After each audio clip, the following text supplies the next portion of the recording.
At my husband's funeral, my daughter-in-law stopped me from sitting in the front row.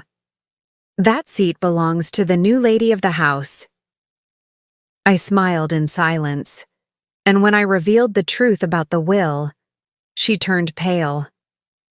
"I'm glad to have you here.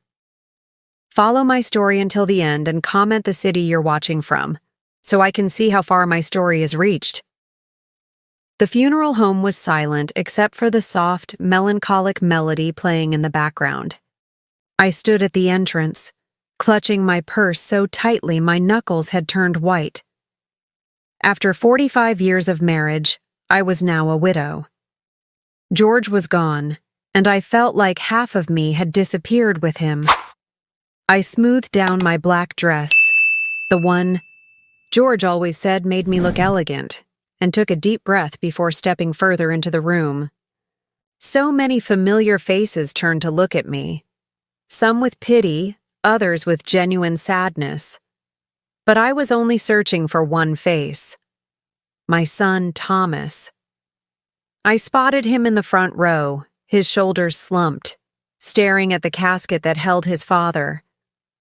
Next to him sat Violet, my daughter-in-law, her back straight as a rod, her hair perfectly styled despite the occasion.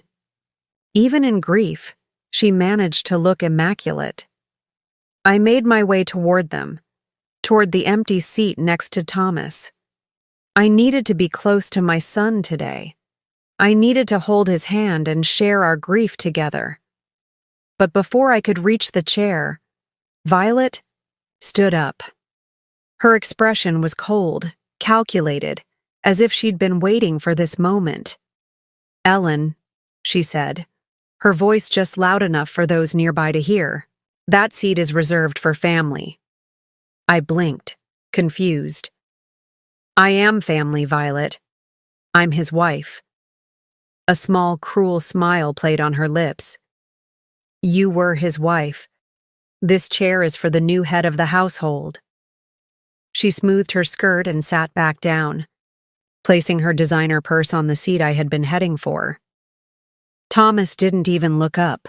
He just stared ahead, either not hearing or choosing to ignore what had just happened. The room suddenly felt airless. I could feel dozens of eyes on me, watching, waiting to see what I would do. My cheeks burned with humiliation, but I wouldn't give Violet the satisfaction of seeing me break down. Not here, not now. "Of course," I said softly, turning to find a seat in the second row. As I sat down, I caught whispers from people around me. "Poor Ellen," someone murmured. "Violet has always been so controlling." I kept my eyes forward, my back straight, just as George had taught me. "Never let them see you crumble, Ellie," he used to say. "You're stronger than they know." The service began, but I barely heard the words. My mind was filled with memories of George. His laugh, the way his eyes crinkled when he smiled, how he'd bring me wildflowers picked from our garden every Sunday morning. And now he was gone, leaving me alone with a daughter-in-law who had always resented me and a son who seemed to have forgotten I existed. This wasn't the first time Violet had pushed me aside. Over the years, her tactics had grown increasingly bold. First, it was forgetting to invite me to family dinners. Then, it was scheduling vacations during holidays so Thomas and the children couldn't visit me.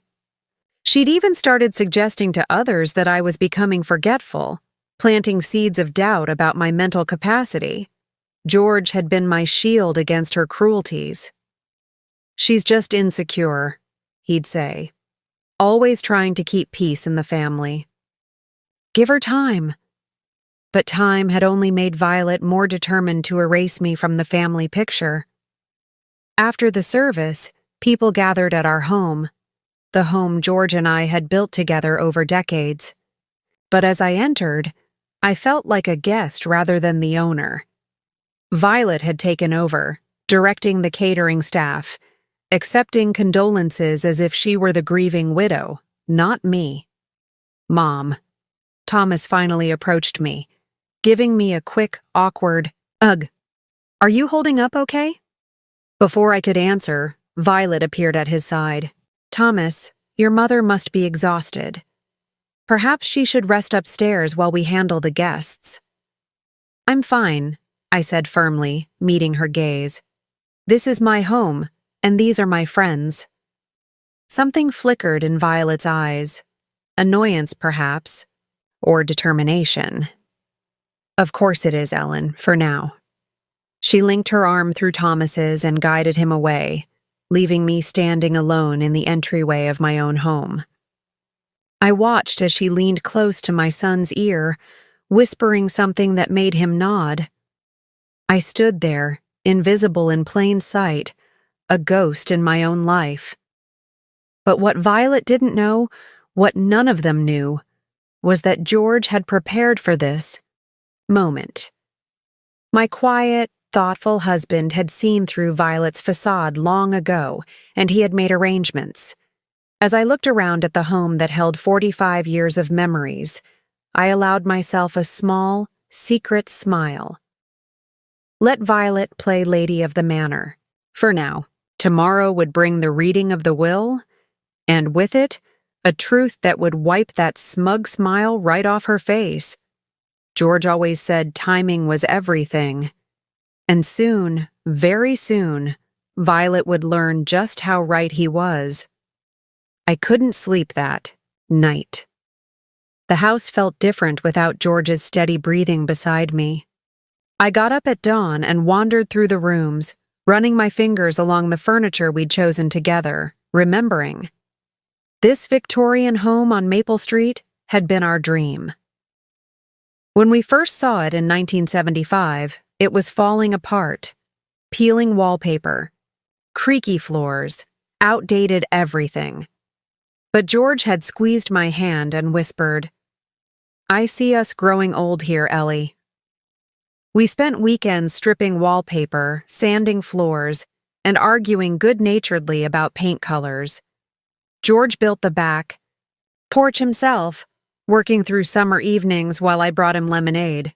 When Thomas was born, George converted the small study into a nursery, painting blue sailboats on the walls. Now, I stood in our kitchen, where sunlight streamed through the windows George had installed. The marble countertops we'd saved 5 years to afford. The oak cabinets he'd refinished by hand. Every corner of this house contained pieces of our life together. The sound of footsteps interrupted my memories. Violet appeared in the doorway, already dressed impeccably in a black pencil skirt and silk blouse. You're up early, she said, her tone suggesting this was somehow inappropriate. I've always been an early riser, I replied, pouring myself coffee. Would you like some? She ignored my offer. Thomas and I were talking last night. We think it might be best if you start considering other living arrangements. The coffee cup nearly slipped from my hand. Excuse me? This house is much too large. For just one person, especially at your age. Her voice was syrupy with false concern. There's a lovely assisted living community near us. Thomas could visit more often. This was hardly the first time Violet had tried to push me aside. When Thomas and Violet first married 12 years ago, I'd been so happy for them. Thomas had been lonely since his divorce, and Violet seemed to bring light back into his life. None. Early signs were subtle. Violet would accidentally forget to tell me about family gatherings. She'd make comments about my outdated clothes or old-fashioned ideas. When I'd visit their home, she'd whisper to Thomas just loudly enough for me to hear. Your mother seems confused today? George noticed it too. That woman has claws, he'd said after one particularly tense Christmas dinner where Violet had corrected nearly everything I said. But he always advocated for peace. She's Thomas's choice, Ellie. We have to respect that. The situation worsened when George was diagnosed with heart disease 3 years ago. Violet started suggesting I couldn't properly care for him. It might be too much responsibility for someone your age, she'd told me, as if I hadn't been caring for my husband for over 4 decades. She even tried to convince Thomas that we should sell our house and move into an assisted living facility. For both your parents' safety, she'd insisted. George had put his foot down then. I'm dying in the house I built, not some sterile facility, he'd told Thomas firmly. For once, our son had backed us up. Now, standing in my kitchen with Violet, suggesting I should leave my home just one day after burying my husband, I felt a surge of anger I rarely allowed myself to express. This is my home, Violet, I said quietly. George and I built it together. I'm not going anywhere. She sighed as if I were being difficult. Ellen, be realistic. You're 70 years old. This house has stairs. The maintenance alone? I said no. My tone was sharper than I'd intended, but I was done being pushed around.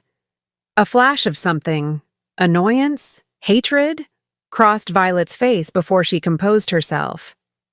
Well, we can discuss it after the will reading. Things might be clearer. Then, the will reading. Of course, that's what this was about. Violet assumed George had left everything to Thomas, which would effectively give her control. She'd been circling like a vulture, waiting to swoop in and take what was mine. What she didn't know was that 6 months ago, George had asked me to drive him to his lawyer's office. He'd been unusually quiet that day. What are we doing here, George? I'd asked as we parked. Making sure you're taken care of, Ellie. He'd squeezed my hand. No matter what happens. I hadn't thought much about it then. George had always been methodical about our affairs. But now, his words took on new meaning. As Violet strutted out of the kitchen, phone already in hand, I remembered something else George had said to me in his final weeks. You've always been too kind, Ellie, he'd told me, his voice weak but his eyes clear. Sometimes kindness needs to be protected. The grandfather clock in the hallway chimed 8 times. In 4 hours, we would all gather at Mr. Peterson's law office for the reading of George's will. Violet was in for a surprise. I ran my hand along the smooth kitchen counter that George and I had selected together after saving for years. This house wasn't just walls and a roof. It was the physical manifestation of our love story. Every scratch, every repair, every upgrade reflected our journey together. As I sipped my coffee, I heard Thomas coming down the stairs. He entered the kitchen with the hesitant step of someone who doesn't know what to say. "Morning, Mom," he mumbled, avoiding my eyes. "Good morning, son," I replied, pushing a mug toward him. "Coffee?" He nodded, taking the mug. "Mom, about the funeral yesterday. I'm sorry about the seating thing. Violet just thought—" "It's fine," I interrupted, not wanting to hear whatever excuse he'd rehearsed. "We all grieve differently." Thomas looked relieved that I wasn't going to make it an issue. That had always been his way, avoiding conflict. At all costs, even if it meant letting Violet run roughshod over his mother. "About the house," he started again. I held up my hand. "Let's wait for the will reading before we discuss any changes, shall we?" He looked surprised but nodded. From upstairs, Violet called his name, and like a trained puppy, he immediately set down his barely touched coffee and went to her. I watched him go, my heart heavy. My son had a good heart, but he'd always been easily influenced, first by his ex-wife, now by Violet. I wondered what George would say if he could see how quickly Violet was moving to push me out of my own home. Actually, I knew exactly what he'd say. Just wait, Ellie. Just wait. Mr. Peterson's law office hadn't changed in 20 years. The same leather chairs, the same mahogany desk, even the same faded landscape paintings on the walls. George had always joked that stepping into Peterson's office was like stepping into a time capsule. I sat quietly, hands folded in my lap, as everyone else filtered in. Thomas arrived with Violet, who was dressed in a black designer suit that seemed more appropriate for a business merger than a will reading. She'd even brought a small notebook, as if she planned to inventory her new possessions. George's sister Martha arrived next, giving me a warm hug before taking the seat beside me. "How are you holding up, Ellen?" she whispered, squeezing my hand. "I'm managing," I replied softly. Martha had never liked Violet. "That woman has the warmth of a snake," she'd told me once after witnessing Violet deliberately exclude me from a family photo at Thomas's birthday. Martha was the only one who saw through Violet's facade from the beginning. Mr. Peterson entered last, carrying a leather portfolio. He was in his 70s now, a contemporary of George and me, and had handled our legal matters for decades. "Thank you all for coming," he began, adjusting his reading glasses. "We're here to discuss the last will and testament of George William Montgomery." Violet straightened in her chair, pen poised over her notebook. I noticed how she angled herself toward Thomas, her body language suggesting they were a unit, separate from me. "Before I begin," Mr. Peterson continued, "I want to note that George made changes to his will approximately 6 months ago. These changes were made when he was of sound mind and body, with full legal capacity." Violet's pen paused mid-air. I saw her shoot a quick, concerned glance at Thomas. "I'll begin with the basic provisions," Mr. Peterson said, opening the portfolio. "To my sister, Martha Montgomery, I leave my collection of first edition books and the sum of $50,000. Martha nodded, dabbing at her eyes with a tissue. "To my son, Thomas Montgomery, I leave my vintage car collection, my woodworking tools, and my fishing cabin at Lake Tahoe." Thomas looked surprised, but pleased. He'd always loved that cabin. "Additionally," Mr. Peterson continued, "I leave to Thomas the sum of $200,000, to be held in trust and distributed in quarterly payments over a period of 5 years. The satisfied smile on Violet's face faltered. "In trust? With quarterly payments?" she interrupted. "Why not a lump sum?" Mr. Peterson looked at her over his glasses. "I'm simply reading the will as written, Mrs. Montgomery. If you'll allow me to continue." Violet fell silent, but I could see the tension in her jaw. "To my beloved wife, Ellen Montgomery, I leave our family home at 1423 Maple Street, including all furnishings and personal effects contained therein." I heard Violet's sharp intake of breath. "Additionally, I leave to Ellen the sum of $1 million from my life insurance policy, my investment portfolio, and full ownership of Montgomery Consulting Group." The room went completely still. Montgomery Consulting had been George's pride and joy, the business he'd built from nothing into a successful regional firm. Everyone had assumed Thomas would inherit it. This must be a mistake," Violet finally sputtered. "George always intended for Thomas to take over the business." Mr. Peterson shook his head. "There's no mistake. George was very clear about his wishes." "But Ellen knows nothing about running a consulting firm," Violet protested, her composure cracking. "She's just a housewife." "Just a housewife?" I repeated quietly. "I worked alongside George for 20 years before retiring. I helped him build that company from our garage." Violet turned to Thomas, her eyes wide with disbelief. "Are you going to let this happen?" Your father's company? Your inheritance? Going to her? Thomas looked stunned, unable to form words. Mr. Peterson cleared his throat. There's more. George included a personal letter to be read at this time. He pulled out an envelope and began to read. If this letter is being read, then I am no longer with you. To my dear Ellen, my partner in everything, thank you for 45 years of love and support. You were always the strength behind my success, even when others didn't see it. To my son Thomas, I love you deeply. I've watched with concern as you've allowed others to influence your judgment and come between you and your mother. I hope you'll reflect on what truly matters in life. To Violet, I've observed your treatment of Ellen over the years.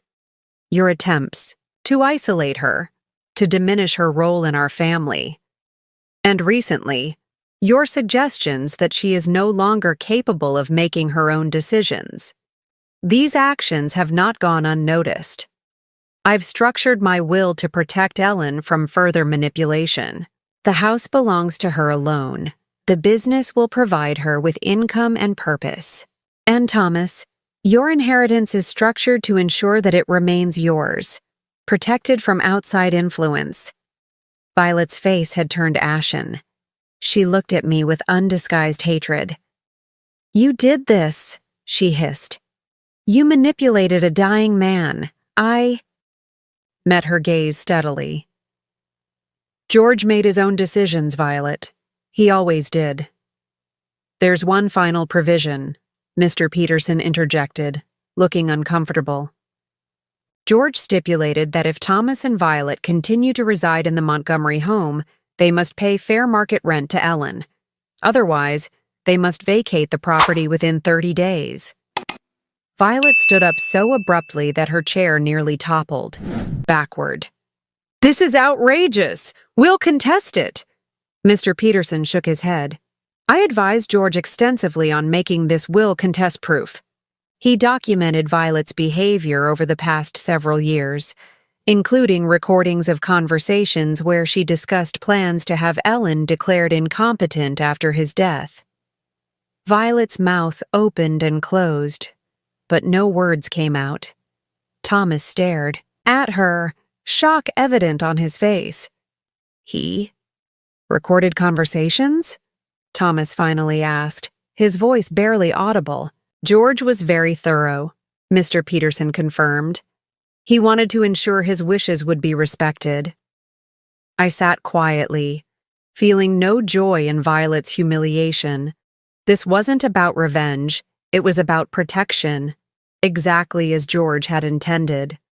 I think we should go, Thomas said to Violet, standing up. He looked at me, confusion and hurt in his eyes. Mom, I don't know what to say. You don't need to say anything right now, I told him gently. Take some time to process everything. As they left, Martha moved to sit beside me. Well, she said softly, George always did think of everything. I nodded, tears finally filling my eyes. Even in death, George had found a way to shield me from Violet's cruelty. His last act of love was to ensure I wouldn't be cast aside, forgotten in my own family. He certainly did, I whispered, clutching the copy of the will Mr. Peterson had handed me. The paper felt solid and reassuring in my hands, tangible proof that George had seen everything, understood everything, and acted to protect what we had built together. I just wondered what would happen when I returned home to a house where I was now, indisputably, the only one with the right to decide who belonged there. I arrived home to a house in disarray. Violet had apparently wasted no time after the will reading. Drawers hung open, closets had been rifled through, and several of my favorite decorative pieces were missing. It looked like she'd been searching for something. Or perhaps this was just her way of lashing out. I sighed heavily, too emotionally drained to feel angry. Martha had offered to come home with me, but I'd declined. I needed time alone to process everything that had happened. I was making tea when I heard the front door slam. Heavy footsteps approached the kitchen, and Thomas appeared in the doorway, his face flushed with anger. "How could you do this to me?" he demanded without preamble. I set down my teacup. "Do what, exactly?" "Turn Dad against me. Against Violet. Make him think we were trying to." "To what? Get rid of you? Take over the house?" "I didn't turn your father against anyone, Thomas. He made his own observations and decisions." "That's not what Violet says." His voice was accusatory. "She says you've been feeding Dad lies about her for years, making him think she was trying to push you out." I felt a wave of sadness. Even now, after what he'd heard at the law office, he was still taking Violet's word over mine. "Thomas, when have I ever lied to you?" he faltered slightly. You've always been manipulative in your own quiet way, making Dad feel guilty about spending time with us instead of you." "Is that what Violet told you?" I asked softly. "She says you resented her from the beginning because she took your place as the most important woman in my life." I couldn't help. I laughed. Not out of humor, but from sheer disbelief. "Thomas, you're 43 years old. I've never expected to be the most important woman in your life since you were a teenager. All I've ever wanted was to be treated with basic respect. And included in family activities. Dad's will is completely unfair. I should have gotten the business. I've been working there for 5 years." "As a vice president who comes in late and leaves early," I pointed out, "the position your father created for you because you couldn't hold down a job elsewhere." His face flushed deeper. "That's not true. Thomas, you were fired from 3 jobs before your father hired you. The company has been carrying you, not the other way around." "Violet was right," he muttered. "You're just a bitter old woman who can't stand to see others happy." The word stung, but I refused to show it. Instead, I walked to the study, opened the bottom drawer of George's desk, and pulled out a thick folder.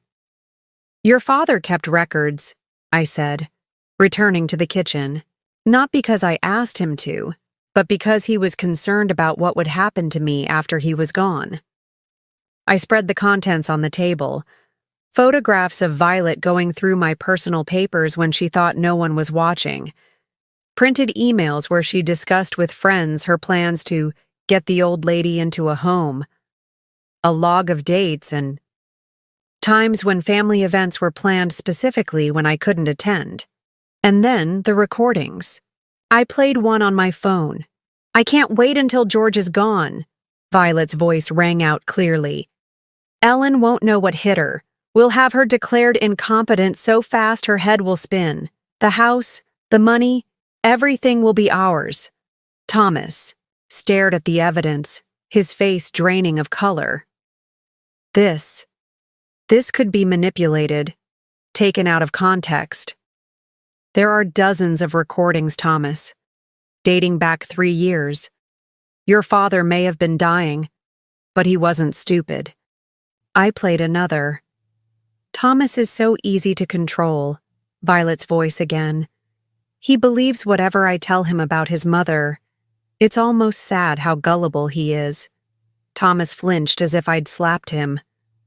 "Your father never wanted to show you these," I said quietly.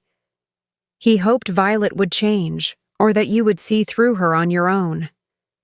But he made sure I would have protection if neither of those things happened." Thomas sank into a chair, his anger deflating. "Why didn't you ever say anything? Would you have believed me? Or would you have told Violet, who would have convinced you I was making things up?" He didn't answer, which was answer enough. "I don't blame you entirely, Thomas. Violet is manipulative and convincing, but you chose to believe the worst about your mother, a woman who has never given you reason to doubt her honesty. Thomas stared at the pile of evidence, then rubbed his hands over his face. Dad really recorded all this? I nodded.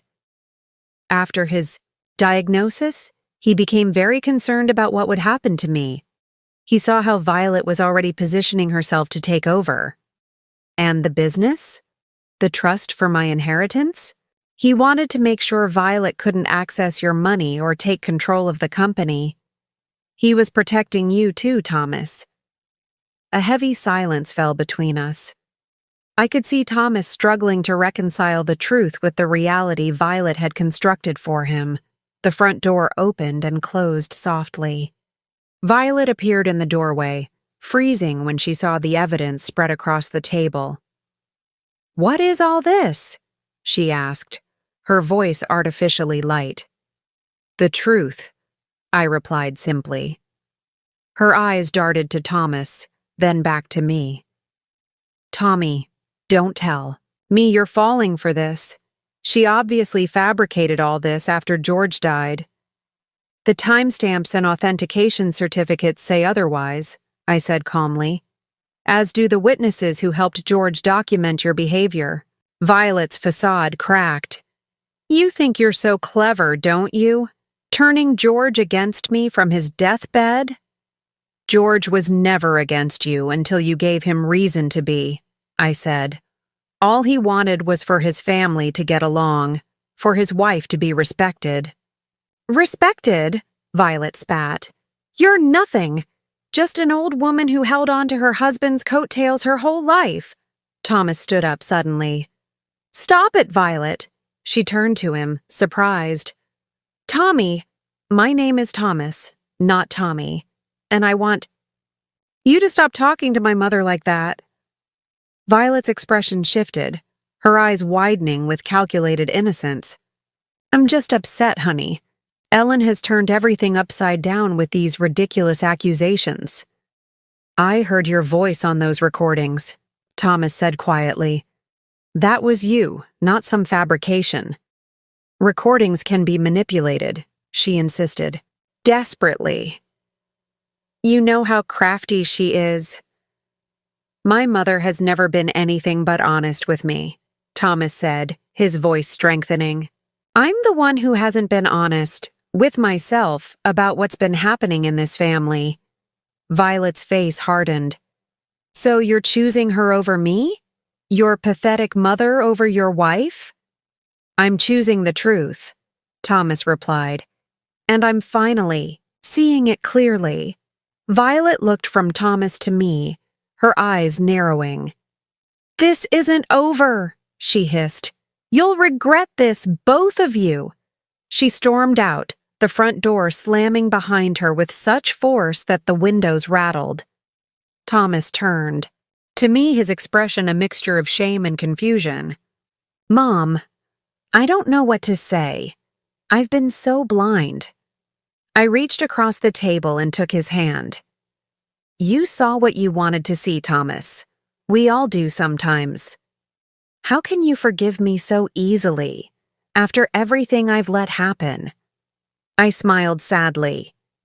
"Because that's what mothers do, and because your father would want us to heal this family, not break it further." Thomas squeezed my hand. "I don't know what happens next." "Neither do I admitted.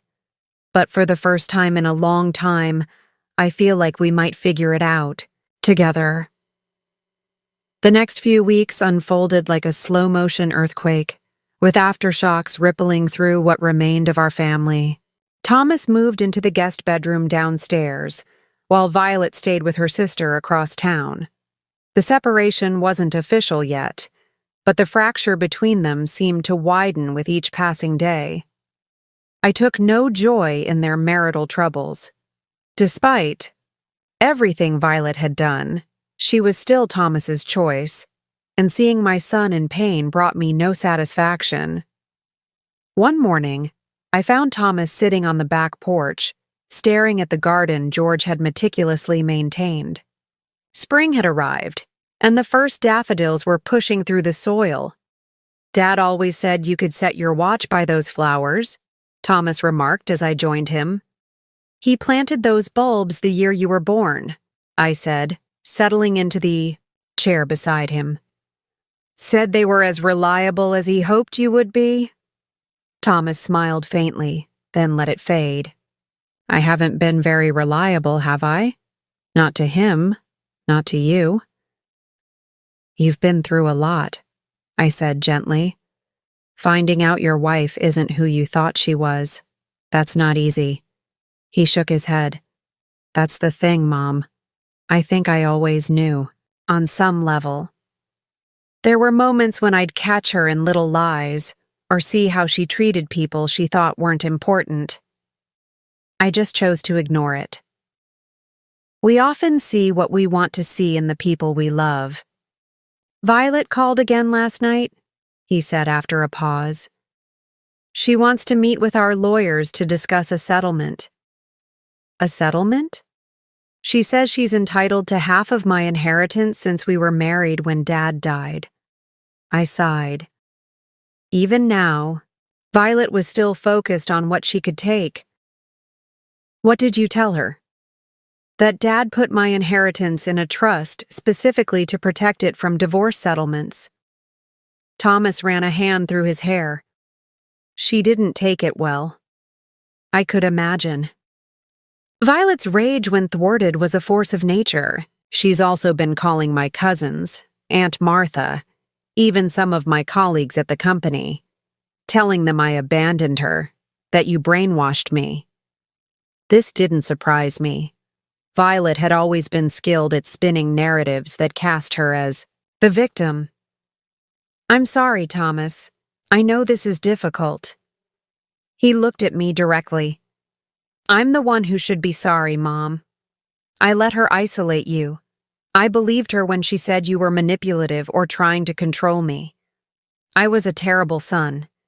"You weren't terrible," I protested. "Just misguided." "That's generous." He smiled weakly. "I've been thinking about moving out, finding my own place. Give you back your space." A pang of sadness hit me. After years of feeling pushed out of my son's life, I was finally reconnecting with him. The thought of him leaving so soon felt like another loss. "You don't have to go," I said. "This house has plenty of room for both of us." "Are you sure?" "After everything." "Thomas, this is your home too. Your father would want you here, especially now." His eyes glistened with unshed tears. "Thanks, Mom."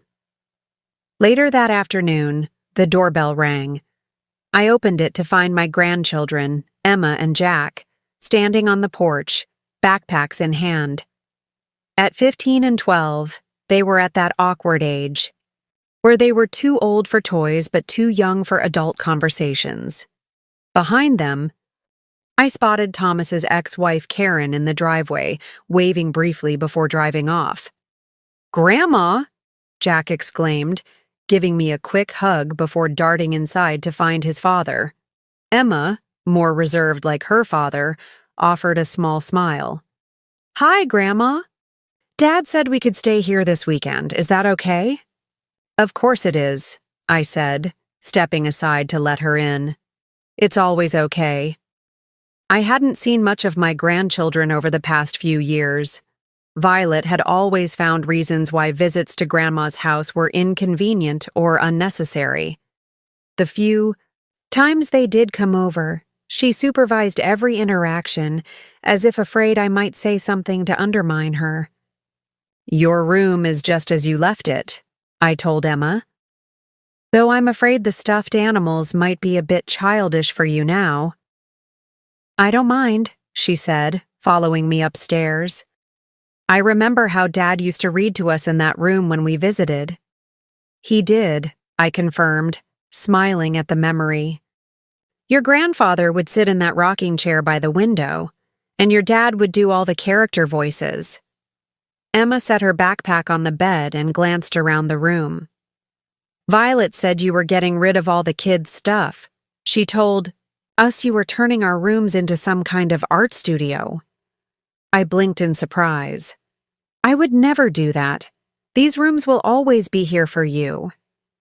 Emma seemed to consider this, comparing it against whatever narrative Violet had constructed. She also said you didn't really want us to visit, that it was too much trouble for you. My heart ached at the thought of my grandchildren believing I didn't want them around. Emma, that's simply not true. I've always wanted to see more of you. And Jack. Always. That's what Dad said too, now that he's... She trailed off, unsure how to describe the current situation. Now that he's seeing things more clearly, I supplied gently. She nodded, then surprised me by asking, "Was Violet always mean to you, Grandma?"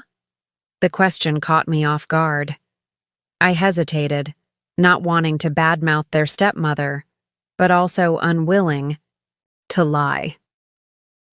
Violet and I had different ideas about family, I said carefully. Sometimes that created tension. Emma's perceptive gaze told me she understood more than I was saying. She didn't like when Dad paid attention to you. Or us, really. She always wanted to be the most important person. Out of the mouths of babes. That must have been difficult for you and Jack. Emma shrugged with the practiced nonchalance of a teenager. We got used to it. Dad was different when she was around. Less fun. More worried about making her happy. I sat on the edge of the bed, patting the space beside me. Emma joined me, her long legs, so like her father's, stretched out in front of her. Your dad loves you very much, I told her. Sometimes adults make mistakes or get confused about what's important, but that doesn't change how much he loves you. I know, she said softly. He seems happier now, even though he's sad about Violet. Does that make sense? Perfect sense, I assured her. Downstairs, I could hear Jack's excited voice as he showed Thomas something on his tablet. The sound of male laughter, so like George's, filled the house in a way it hadn't for years. That evening, we ate dinner, around the kitchen table. Thomas ordered pizza, and we played board games afterward. Simple activities that had once been regular occurrences in our family, but had fallen away under Violet's influence. As I watched Thomas laughing with his children, I felt both joy and sorrow. Joy at seeing this side of my son again, the playful father who had been submerged beneath Violet's demands and manipulations. Sorrow that it had taken George's death and such painful revelations to bring him back. Later, after the children had gone to bed, Thomas found me in the study looking through old photo albums. "They've missed you," he said, leaning against the doorframe. "We all have, really." I looked up at my son, so much like his father in the dim lamplight. "I've missed you too. All of you. I want to fix this, Mom. I want to be the son Dad would be proud of." I smiled, feeling a warmth that had nothing to do with the spring evening. "You already are, Thomas. You already are."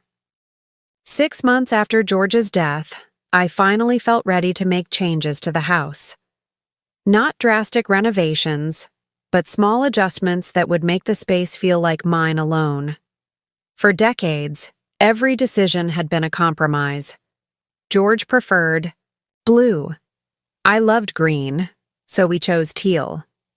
He wanted modern. I liked traditional, so we settled on transitional styles. Now I could finally paint the kitchen the soft sage green I'd always wanted. I could replace the heavy drapes in the living room with the light, gauzy curtains that George had vetoed as too feminine. Thomas helped me move furniture and paint walls on weekends. Sometimes Emma and Jack joined us, turning household chores into family projects. The house began to transform, not into something unrecognizable, but into a warmer, lighter version of itself. "Dad would have hated these curtains," Thomas joked one afternoon as we hung the new window treatments in the living room. "Your father was a wonderful man with terrible taste," I replied, making him laugh. The divorce proceedings between Thomas and Violet had turned ugly, as expected. She fought for everything she could claim and invented grievances where none existed. But the prenuptial agreement George had insisted upon when they married, another act of foresight from my practical husband, limited what she could take. The judge saw right through her, Thomas told me after a particularly contentious court hearing. She tried to claim I was abusive, that I'd kept her from advancing in her career, but she couldn't produce a single witness to back up her stories. I wasn't surprised. Violet had always operated through manipulation and lies, maintaining a careful facade that only those closest to her could see through. Without Thomas to shield her, that facade was crumbling. One afternoon, I was in the garden, planting tulip bulbs for next spring, when a familiar car pulled into the driveway. Violet stepped out, looking as polished as ever in a tailored suit, her blonde hair swept into a perfect chignon. I straightened up, wiping my hands on my gardening apron. "Violet, this is unexpected." She approached cautiously, stopping several feet away. "Ellen, you're looking well." "Thank you," I replied, waiting for her to reveal the purpose of her visit. "I suppose you're enjoying all this," she said, gesturing vaguely toward the house. "Playing the victim, turning Thomas against me, taking everything that should have been ours." "I never wanted any of this, Violet. All I ever wanted was to be treated with respect and included in my family's life," she scoffed. "Always so righteous, so perfect. Ellen Montgomery, the saintly widow who never does anything wrong." I sighed, suddenly feeling too tired for this conversation. "What do you want, Violet?" "I want what's mine. Thomas is being completely unreasonable about the division of assets. I deserve half of everything, including this house." "This house was never yours to claim," I reminded her. "It belonged to George and me. Now it belongs to me alone." "I lived here too," she snapped. "I helped renovate the kitchen. I chose the new carpeting upstairs. You did those things without consulting me," I interrupted. "You made changes to my home as if I weren't there, as if my opinions didn't matter." Violet's perfectly composed expression faltered for a moment. "You were always in the way. Always the sad-eyed mother-in-law making Thomas feel guilty for not visiting enough, for not calling enough." "Is that really how you saw me?" I asked, genuinely curious. "As some manipulative old woman trying to steal your husband's attention?" "What else was I supposed to think? You were always there, with your stories about Thomas as a child, your little inside jokes with George. You had decades with them before I came along. What was left for me?" For the first time, I glimpsed something real beneath Violet's calculated exterior. Insecurity, perhaps even fear. She had always seen me as competition rather than family. Marriage isn't a competition, Violet. Love isn't a limited resource that runs out if you share it too widely. She looked away, blinking rapidly. "Easy for you to say. You had George wrapped around your finger for 45 years. I had a partnership with George. We respected each other, supported each other. That's what made our marriage work." Violet was silent for a long moment. Then, squaring her shoulders, she seemed to remember why she'd come. "I want $50,000 to drop my claim to the vacation property at the lake." Otherwise, I'll drag this out in court for years. I studied her face, the hard set of her jaw, the coldness that had returned to her eyes. Whatever moment of vulnerability I'd witnessed was gone. I'll discuss it with Thomas, I said finally. But, Violet, you should know that George documented everything. Every threat you made about pushing me out. Every plan to have me declared incompetent. Fighting. This will only expose more of that evidence in court. Her eyes widened slightly, then narrowed. You're bluffing. I have no reason to bluff. The house is mine. The business is mine. I'm not afraid of you anymore, Violet. She stared at me for a long moment, then turned and walked back to her car, without another word. As she drove away, I realized my hands were shaking, but not from fear. For the first time, I had stood my ground with Violet without George or Thomas to back me up. The divorce was finalized 3 months later. Violet received a settlement that was fair but far less than she'd demanded. She moved to Phoenix shortly afterward, taking a job with a competing consulting firm. She's already dating one of the senior partners there, Thomas told me with a wry smile. Poor guy doesn't know what he's in for. On the 1-year anniversary of George's death, I decided to host a family dinner. Not a somber memorial, but a celebration of the life we'd shared and the family that remained. Martha came, as did Thomas, Emma, and Jack. Even Karen joined us, our relationship having improved dramatically without Violet's interference. I set the dining room table with our best china, the set George and I had received as a wedding gift all those years ago. I placed fresh flowers from the garden in the center, dahlias, George's favorite, and lit the candles in the silver holders that had been his mother's. As everyone took their seats, I hesitated for a moment before sitting at the head of the table, George's spot for over 4 decades. It felt strange, yet somehow right. To Dad, Thomas said, raising his glass. Who taught me what it means to be a good man, even if it took me too long to learn the lesson? To George, Martha echoed. My big brother, who always looked out for everyone he loved. To Grandpa, Emma and Jack chimed in. I raised my own glass, looking at the faces of my family gathered around the table. To George, who knew us better than we knew ourselves, and who made sure we'd find our way back to each other, even when he couldn't be here to guide us. We touched glasses, the crystal ringing like music in the warm, candlelit room. Later, after everyone had gone and I was alone in the quiet house, I sat in George's favorite chair and looked around at the home we'd built together. The walls were now painted in colors I'd chosen, the furniture arranged the way I preferred, the garden outside blooming with flowers I'd planted with my own hands. Yet George was still everywhere, in the solid craftsmanship of the bookshelves. He'd built in the creaky third step of the staircase he'd never gotten around to fixing, in the nicks and scratches that told the story of our life together. You planned it all so perfectly, I whispered, as if he could hear me. You made sure I'd be safe, that I'd have Thomas back, that the house would remain our haven. I could almost hear his reply, the thing he'd always say when I complimented his foresight. I just know what matters, Ellie. The rest is just details.